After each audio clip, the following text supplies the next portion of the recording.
Vilanova pateix, des de fa anys, un greu dèficit en matèria cultural.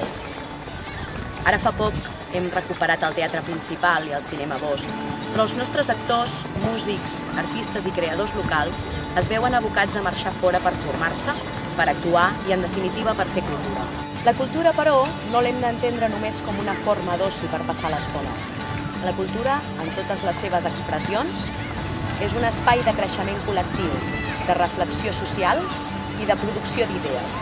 La cultura és, en definitiva, un aspecte fonamental de la vida col·lectiva que no podem seguir imaginant. Vilanova i la Geltrú necessita creure en el seu potencial artístic i cultural, tenir-ne cura i potenciar-lo. Cal que creem un Consell de la Cultura amb la implicació de tots els agents culturals de la ciutat, que marquin les prioritats per fer de Vilanova una capital cultural.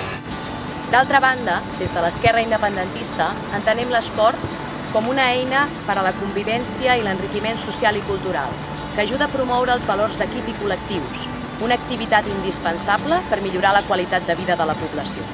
Cal promoure iniciatives i nous equipaments perquè la població en general pugui gaudir de la pràctica esportiva, posant especial atenció en l'esport de base i l'associacionisme esportiu. L'actual govern va anunciar la creació d'equipaments, com el pavelló Isaac Gálvez i el circuit ciclista. A hores d'ara, només són informes dins d'un calaix. Cal que donem impuls i facilitats per a la pràctica social de l'esport. Cal que moguem fitxa per una Vilanova viva i dinàmica. La CUP mou fitxa tu també.